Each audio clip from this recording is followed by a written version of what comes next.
Je suis de retour tard dans la nuit, après une longue série de photos. La pluie battante tombait sur les rues pavées de Paris, et les lampes jetaient des halos gênants sur les lampadaires. J'étais trempé jusqu'aux os, mes vêtements pesant lourdement sur mon corps. Tout ce que je voulais, c'était rentrer, prendre une douche chaude et me glisser sous les couvertures. Alors que je passais par une ruelle étroite près de Montmartre, j'aperçus une silhouette en face de moi. C'était un homme, grand et petit, vêtu d'un beurre noir usé, la capuche tirée sur le visage. Il semblait attendre, ses yeux perçants me fixant, me donnant presque l'impression qu'il pouvait voir à travers moi. « Excusez-moi », ai-je dit, essayant de l'arrêter. Mais il a foncé devant moi, me bloquant le passage. « Antoine », murmure-t-il d'une voix rauque. « Je suis Jean-Luc, tu dois prendre ceci. » Il tendit la main, révélant un amulette ancien et rustique. L'objet brille sous la lumière de la lampe, comme s'il avait sa propre lumière. « Pourquoi me donner ça ?» demande-t-il méfiant. « Cette amulette te protégera d'un danger imminent, » répond Jean-Luc, les yeux brillants d'une intensité inquiétante.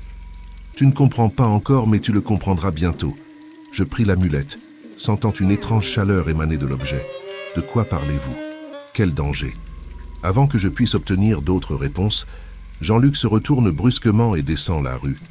Je suis resté là, perplexe, à regarder l'amulette dans ma main. La pluie n'a pas cessé de s'abattre, amplifiant le sentiment de malaise que je ressentais.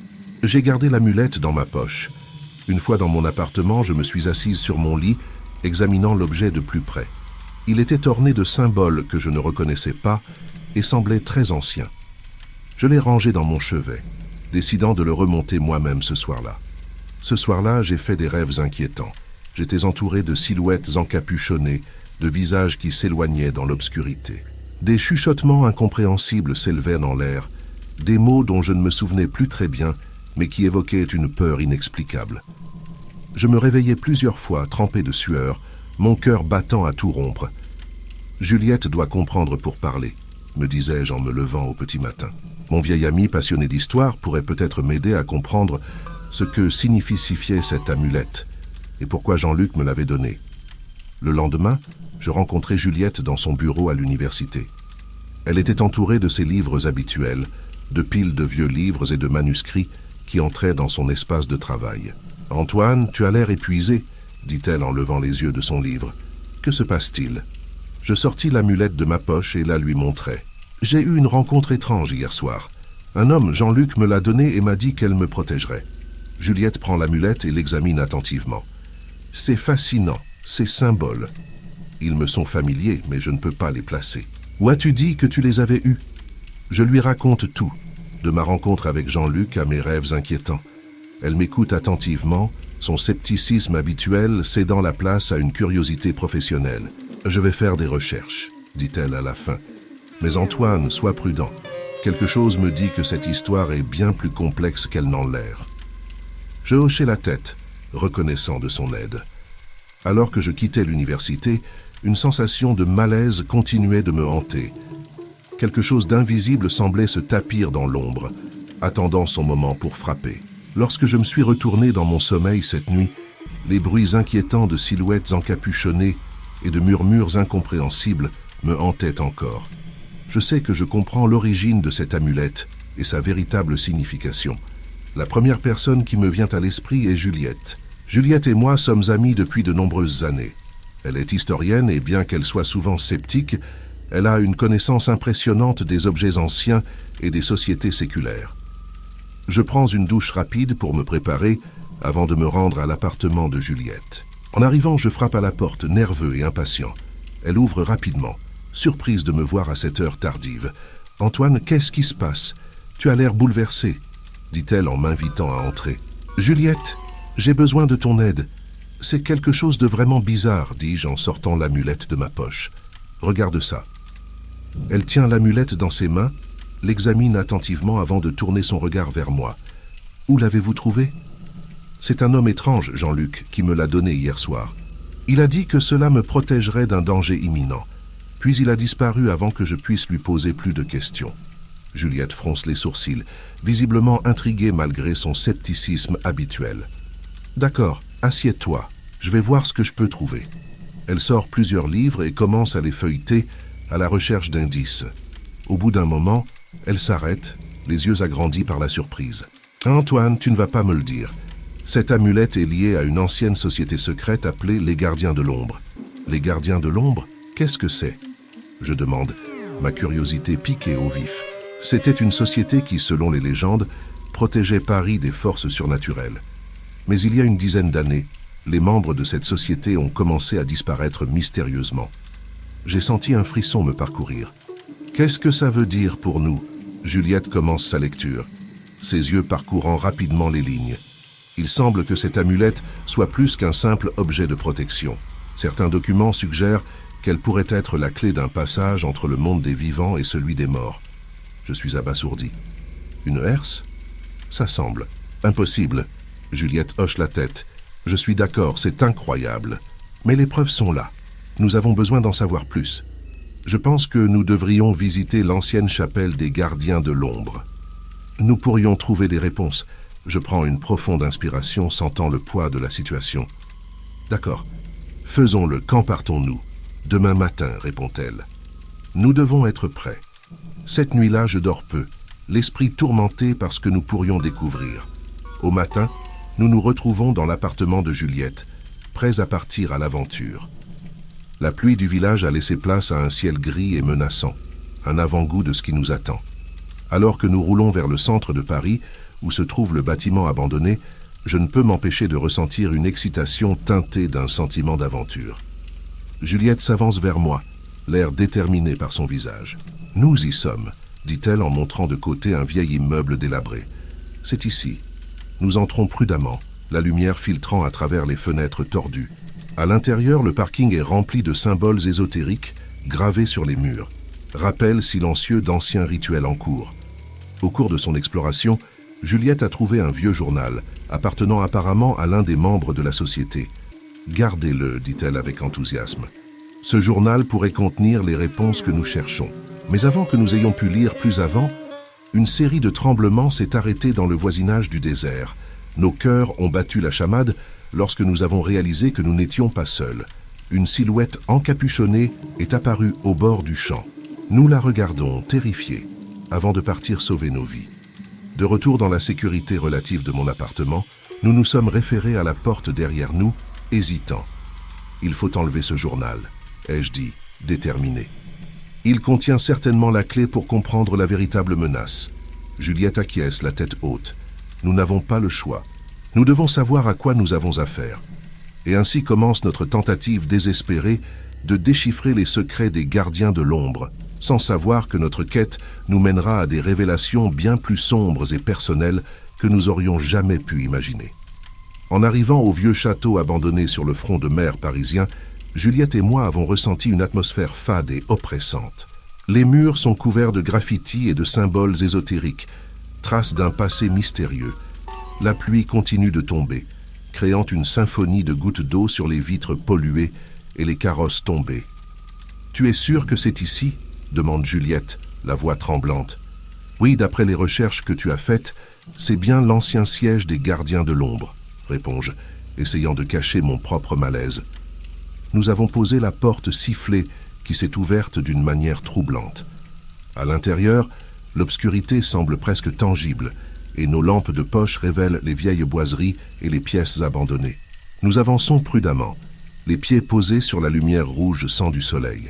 « Regarde ça », dit Juliette en nous montrant une peinture murale. Ce sont des symboles similaires à ceux du médaillon. Nous avons continué à explorer et avons trouvé une pièce plus grande, probablement une ancienne bibliothèque ou une salle de réunion. De vieux livres et de vieilles pièces sont exposés à la lumière du soleil, et au centre de la pièce, une immense table est couverte de biscuits frits et de divers objets rituels. Antoine appelle Juliette en tenant un grand journal dans ses mains. C'est le journal d'un des membres de la société. Nous regardons le sol et commençons à feuilleter le journal. Les pages sont remplies d'écrits sur les rituels, les cérémonies et la lutte contre les forces des ténèbres. Un passage en particulier attire notre attention. « Écoute ça », dit-il en laissant échapper une voix aiguë. « Le médaillon est la clé. Il contient le pouvoir de sceller les ombres, mais aussi de les libérer. » « Alors Jean-Luc a dû te le donner pour te protéger, » a répondu Juliette. « Mais pourquoi toi ?» Avant que je puisse répondre, Un bruit de pas résonne dans le couloir. Nous nous regardons, les visages pâles. « Il y a quelqu'un ici », murmure Juliette. Nous éteignons nos lampes de poche et nous cachons derrière une étagère renversée. Les lambris s'entrechoquent et d'incompréhensibles frémissements emplissent l'air. Une silhouette encapuchonnée apparaît dans l'embrasure de la porte. Ses yeux brillent d'une lumière sinistre. « Nous devons sortir d'ici, maintenant », chuchote Juliette, la panique dans la voix. Nous nous levons doucement, essayant de ne pas faire de bruit. Mais la silhouette se tourne soudain vers nous et nous réalisons que nous sommes découverts. Sans répéter un mot, je prends la main de Juliette et nous marchons sur le trottoir, les pas de notre vie se déroulant derrière nous. « Par ici », dit Juliette en ouvrant une porte qui mène aux colonnades. Nous descendons à toute vitesse, sentant la présence menaçante juste en dessous de nous. Enfin, nous arrivons à un point de séchage et poursuivons notre chemin, la pluie battante nous frappant à bras ouverts. Nous continuons à courir jusqu'à ce que nous soyons au fond du peigne, bleu et tremblant. « Tu as le journal ?»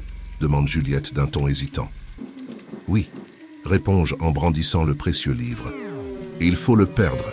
Il contient plein de réponses. » De retour dans la sécurité relative de mon appartement, nous nous allongeons sur le canapé, cernés mais déterminés. Nous savons que ce journal nous apprend à comprendre la nuit et les forces obscures qui nous entourent. Le vrai travail ne fait que commencer et nous devons être prêts à tout. Après quelques nuits blanches passées à scruter le journal, Juliette et moi avons commencé à assembler les pièces du puzzle. Le journal révélait des détails troublants, des rituels anciens et des cérémonies obscures. Mais ce qui m'a vraiment glacé le sang, c'est la vérité sur la mystérieuse amulette que Jean-Luc m'avait donnée. Selon les écrits, l'amulette n'était pas seulement une protection, c'était aussi une prison pour un esprit maléfique que Jean-Luc avait libéré par inadvertance.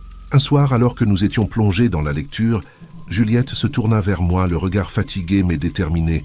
« Antoine, regarde là. L'amulette contient le pouvoir d'enlever les ténèbres, mais aussi de les libérer. La personne qui la porte doit être en possession des rangs des fondateurs afin de contrôler leur pouvoir. » Mon cœur s'accéléra. « Tu veux dire que je suis lié à tout ça? Que ma famille ?» Elle hocha la tête, l'air grave. « Oui, Antoine, tu es un descendant des fondateurs des gardiens de l'ombre. C'est pour ça que Jean-Luc t'a choisi. Mais pourquoi tu ne me l'as pas dit? Pourquoi ?» Juliette pose sa main sur mon épaule.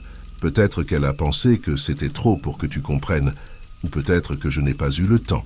Ce qui est sûr, c'est que tu es maintenant au cœur de tout ça. Nous avons continué à lire, mais quelque chose semblait avoir changé chez Juliette. Elle devenait distante, souvent perdue dans ses pensées, et parfois je la surprenais en marmonnant des choses incompréhensibles. Un soir, alors que nous étions à table, elle est partie brusquement. « Antoine, je pense qu'il est temps que tu saches quelque chose. » Je levai les yeux, surpris par le ton de sa voix. « Qu'est-ce que tu racontes? Qu'est-ce que tu racontes ?» Elle m'a regardé avec une expression que je n'avais jamais vue auparavant. J'ai trouvé un accord avec l'esprit. Mon sang se glaça. « Qu'est-ce qu'il y a? »« Juliette, tu n'es pas sérieuse. » Elle fronçait les sourcils, les yeux brillamment colorés. Je pensais pouvoir tous nous protéger. Mais maintenant, il contrôle une partie de moi. Pourquoi, Juliette? Pourquoi as-tu fait ça? J'avais peur, Antoine. Peur de ce que nous pourrions découvrir, peur de ce que l'esprit pourrait faire. Et on m'a promis une protection dans l'échange d'informations. Je me levais, la colère et la déception bouillonnant en moi. Tu nous as trahis, Juliette. Tu m'as amené. Elle baissa les yeux, honteuse. Je suis désolé, mais il n'est pas trop tard. Nous pouvons encore trouver un moyen de le sceller de nouveau. Je pris une profonde inspiration, essayant de calmer la tempête en moi. Je suis d'accord. Nous devons agir rapidement. Mais je ne sais pas si tu peux encore me faire confiance. Juliette plisse les yeux déterminée. Je comprends. Mais nous devons travailler ensemble si nous voulons réussir. Ainsi, malgré la trahison de Juliette, nous avons continué à examiner le journal, cherchant désespérément une solution pour échapper à l'esprit avant qu'il ne soit trop tard. Je ne pouvais plus ignorer les signes. Juliette était sous leur influence, et chaque moment passé avec eux était un risque. Mais je devais rester fort pour elle, pour moi et pour tous ceux que nous pouvions protéger. Les pages du journal révèlent d'anciens secrets, des rituels oubliés et une lueur d'espoir. Mais le temps presse et l'ombre de la tragédie plane sur nous. Nous étions en course contre le temps, contre l'esprit et contre nos propres démons. Et à chaque instant, je ne pouvais m'empêcher de penser à ce que Jean-Luc m'avait dit cette nuit-là, sous la pluie battante de Paris. L'amulette te protégera. Mais à quel prix? Je savais que la nuit serait difficile, mais je n'imaginais pas à quel point. Le journal des gardiens de l'ombre en main, je retourne vers le quartier général abandonné. La pluie tombe sans discontinuer, comme si Paris implorait quelque chose que nous ne comprenons toujours pas. Chaque jour qui passe, mon cœur bat plus vite, anticipant la confrontation à venir. J'arrive à l'immeuble abandonné, ancien siège des gardiens de l'ombre. Le soir, le quartier était encore plus sinistre, les ombres dansant sur les murs grâce aux éclairs intermittents. J'entrais prudemment, tenant fermement le journal. Je devais accomplir le rituel qui y était décrit pour sceller l'esprit maléfique une fois pour toutes. « Juliette, je sais que tu es ici », criai-je, ma voix résonnant dans les couloirs sombres. Soudain, j'ai entendu des pas. Elle apparut devant moi, mais ce n'était pas la Juliette que je connaissais. Ses yeux étaient vides, possédés par le mauvais esprit. « Antoine, tu ne comprendras jamais le pouvoir que cette amulette détient, dit-elle, la voix déformée et froide. « Juliette, c'est moi, Antoine. Tu dois te battre contre ça, plaidai-je, essayant d'atteindre la vraie Juliette en elle. Mais il était trop tard. Elle s'est jetée sur moi avec une force surnaturelle, et j'ai à peine eu le temps d'esquiver. Le combat a été intense. J'ai utilisé tous les mouvements que je connaissais pour me défendre, mais elle était rapide, implacable. Pendant le combat, une chose est devenue claire. L'amulette ne me protégeait pas seulement, elle me corrompait aussi.